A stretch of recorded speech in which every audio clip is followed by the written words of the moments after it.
We're going to tackle a really interesting topic this time. Presidential versus parliamentary systems. At their core, both systems, they aim for democratic governance, but they have these totally distinct ways of going about it. It really boils down to how citizens vote and how that shapes the relationship between the executive, like the president or prime minister, and the legislature. In a presidential system, think the US, you vote directly for your president, right? And separately, you vote for your representatives in Congress. Two separate votes. That direct election, it gives the president a strong mandate like, hey, the people chose me. But imagine a situation where the president is from one party and the opposing party controls Congress. Passing laws can become a total nightmare. Like the U.S. back in the 80s and 90s. That's a classic example of how a presidential system, while stable, can make it really hard to get things done. Okay, presidential, separate but equal, Yeah. sometimes leads to a stalemate. What about parliamentary? In a parliamentary system, you only vote for your representative in parliament. The party that wins the most seats, they form the government, and their leader, boom, becomes the prime minister. So it's all connected. The prime minister comes from the ruling party in parliament? Exactly. And that's why generally in a parliamentary system, things move much faster in terms of making laws. Because everyone's on the same team, essentially. Pretty much. Now, of course, there are trade-offs, but that's the basic idea. And you mentioned historical roots playing a role, right? The U.S. system, born out of revolution, Yeah. wanted to limit executive power. They were like, no more kings, we're spreading the power around. Makes sense. So it's almost like the U.S. system is a rebellious teenager determined to do things their own way. Whereas parliamentary systems, they often evolved more gradually from, like, monarchies. It's more like a slow transfer of power from the king to the parliament over time. Which brings us back to this question that's been bugging me. Which system gives the executive more power? It's tricky, right? It seems like presidents should be more powerful, what with being directly elected and having that fixed term. Yeah, they're the big boss for 4 years no matter what. But think about it. In a parliamentary system, if a prime minister loses the confidence of parliament, poof, they can be removed pretty quickly. We've seen it happen a bunch of times in the UK recently, right? Yeah, it's like musical chairs over there. Whereas a president, they can hang on even if their approval rating tanks. So it's like a pressure valve. If things get too heated, a parliamentary system can release some of that pressure by swapping out the prime minister. That's a great way to put it. But, and this is important, the lecture points out that prime ministers, they have their own kind of power, even though they're not directly elected. Think patronage, control over cabinet appointments, influence over the civil service, all these subtle levers of power. So they've got ways of getting their way, even without that direct mandate. Okay, so power dynamics, check.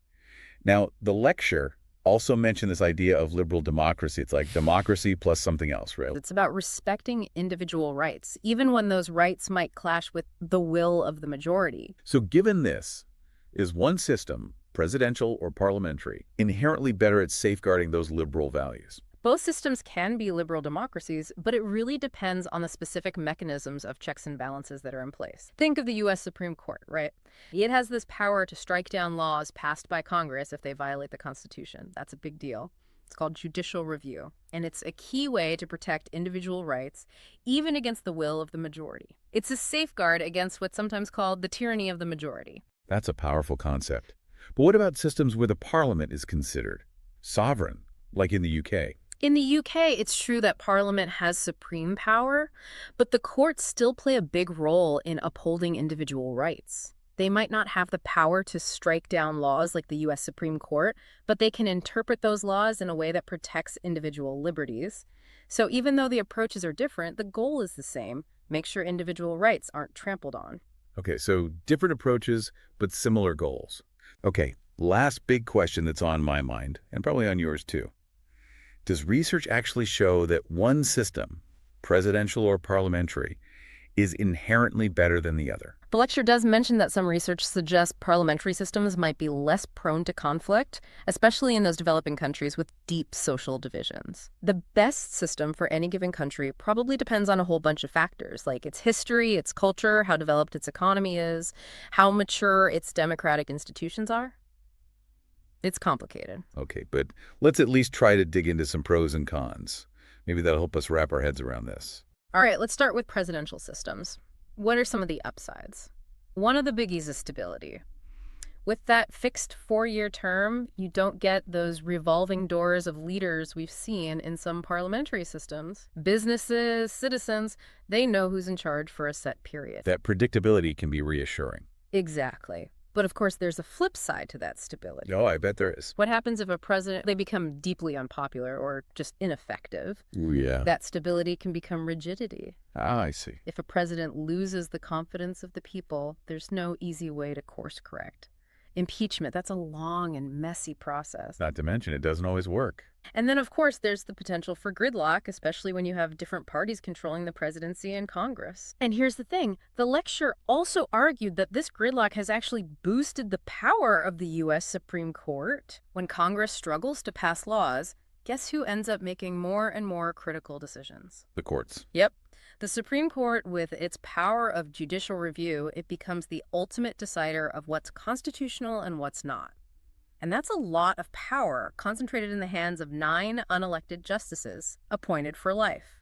What about the bright side of parliamentary systems? We talked about their efficiency, right? Getting laws passed, that can be much smoother in a parliamentary system. It's generally a much faster process than in those presidential systems where you can have all that gridlock and bickering. Streamlined sounds great. But the lecture also mentioned something called an elective dictatorship, which sounds scary. Imagine the ruling party has a super strong majority, and they're all gung-ho about the prime minister's agenda. In that scenario, there's less of a check on their power, fewer safeguards to prevent them from just steamrolling over minority interests. Even in a system meant to be super responsive to the will of the people, there's still the potential for the majority to trample on the rights of the minority. It's a tension that exists in any democratic system, but it can be especially pronounced in a parliamentary system where the majority party has a lot of control. Makes sense. France is a fascinating case, isn't it? They have that directly elected president who's focused on foreign policy, and then the prime minister who runs the government domestically. But they can clash, right? Oh, absolutely, especially if they're from different parties. Imagine the president wants to do one thing on the world stage, but the prime minister and parliament are pushing a totally different agenda at home.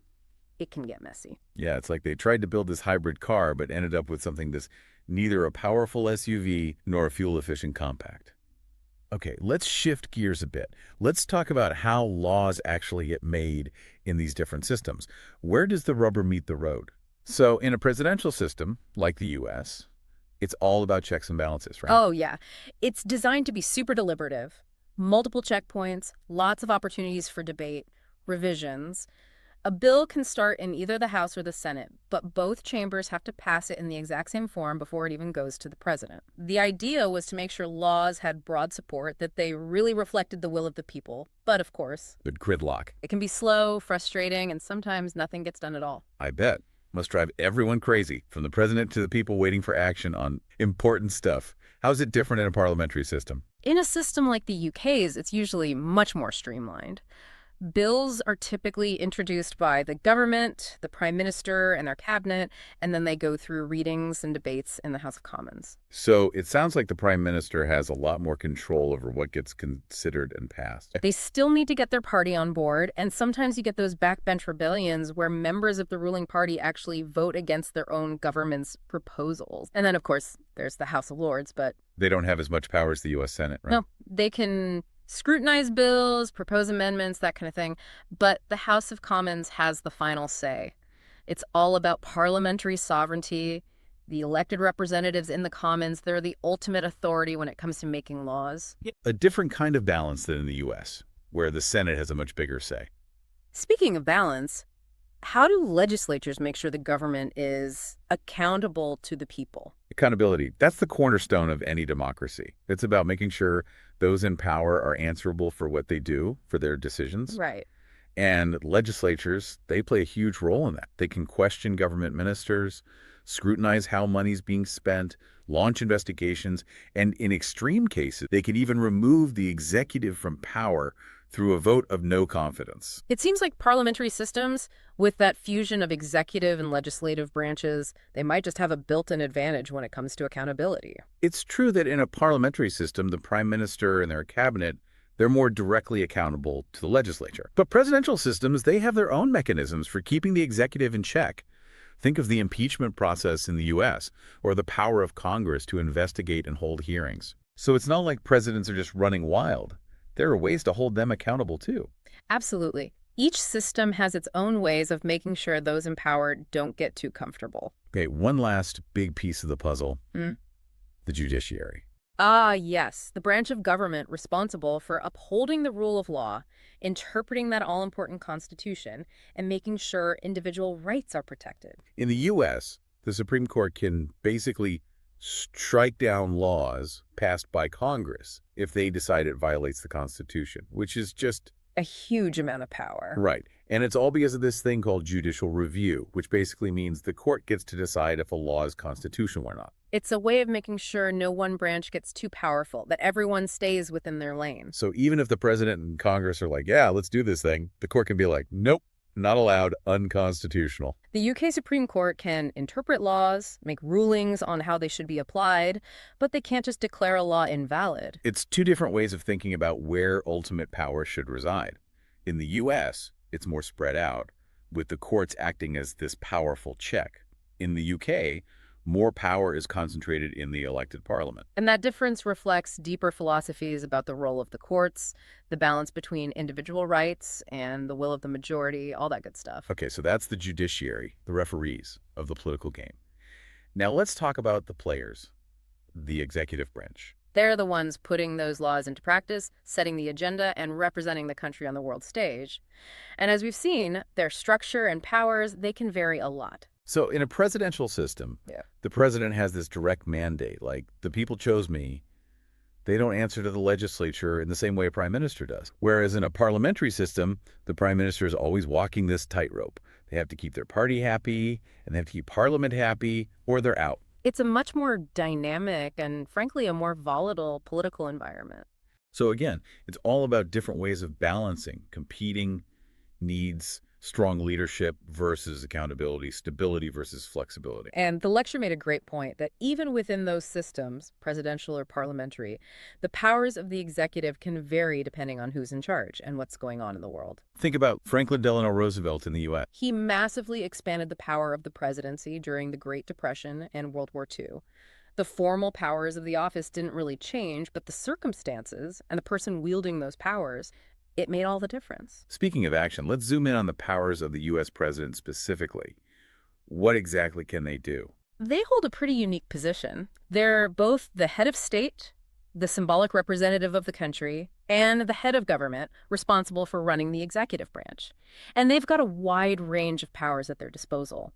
Vetoing laws, issuing executive orders, commanding the military. Wow, that's a lot of power. The Constitution limits their power. Congress limits their power, the courts limit their power. And beyond all that, a president's power is also limited by their ability to persuade, to build consensus. A president who can't work with Congress, who can't get the public on their side, they're going to struggle even with all those fancy powers. Okay, so the U.S. president, powerful but not all powerful. Now, what about their team, the cabinet? The cabinet, that group of advisors who head up all those different departments and agencies, they're the ones helping to develop and implement policy. So in the U.S., the president picks their cabinet, and they serve as long as the president wants them to. And importantly, they're not directly accountable to Congress. So they answer to the president, period. Yep, they carry out the president's agenda. Whereas in a parliamentary system, like the UK, the cabinet is made up of members of parliament, typically from the majority party. So they're part of the legislature. And that means they're directly accountable to parliament.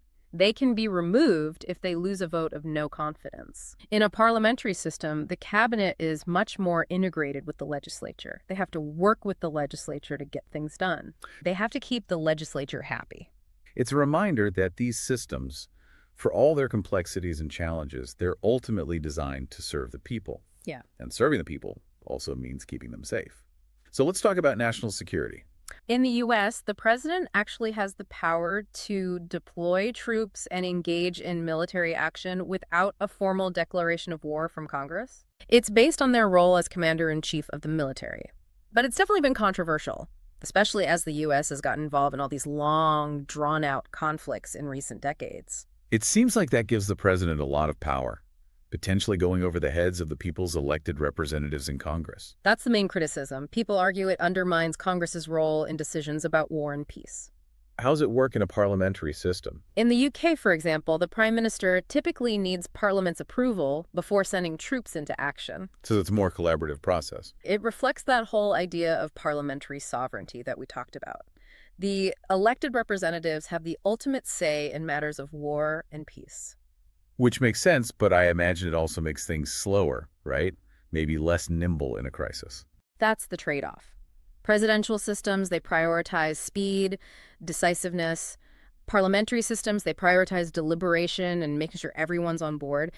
It's two different philosophies about the balance between security and democratic accountability. Two different ways of answering the question, who gets to decide when we go to war?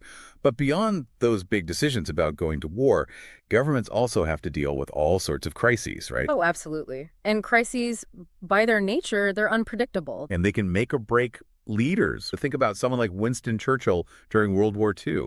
He really rose to the occasion. Crises can bring out the best in people, but they can also expose weaknesses, both in leaders and in the systems themselves. Okay, bigger picture here.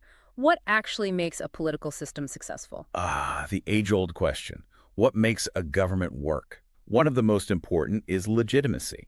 It's basically the belief that a government has the right to rule and that its citizens have a duty to obey its laws. And it's not something a government just has, it's something they have to earn and constantly work to maintain. How do they do that? It can come from different sources: tradition, history, elections, effective governance, all of that. It's about building trust, showing the people that you deserve to be in charge. And that legitimacy, it's constantly being tested and reinforced by what the government does and how the people respond. Beyond just being seen as legitimate, a government also has to be effective, right? They have to actually deliver. Meet the needs of the people, solve problems. It's about using that power to make a positive difference in people's lives. And that means being responsive to crises, adapting to change. You can't just be stuck in the past. Or people will lose faith. Totally. And when a government loses faith, it loses legitimacy. It's a vicious cycle. It can be. And that's why accountability is so important. We've talked about accountability in terms of legislatures keeping tabs on the executive, but how does it play into the success of a political system more broadly? It's about making sure that everyone in power, at all levels of government, is answerable for what they do. Transparency, oversight. And it's crucial for preventing abuses of power and making sure the government serves the people, not just the interests of those in charge. And we talked about impeachment, votes of no confidence, judicial review, those kinds of mechanisms. What else helps to ensure accountability? The media acts as a watchdog, keeping an eye on the government, informing the public about what's going on. And then you've got civil society, all those NGOs and citizen groups, they play a huge role too. They can monitor government activities, advocate for change, mobilize public opinion.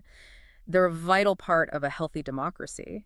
So accountability, it's not just about those formal institutions. It's about having a society where citizens are engaged, where they're empowered to speak up and hold their leaders to account. A successful political system needs informed, active citizens who are willing to participate and demand accountability. So what does determine a country's success? It's a whole bunch of factors like its history, culture, how developed its economy is, the quality of its institutions. It's like trying to figure out what makes a winning sports team.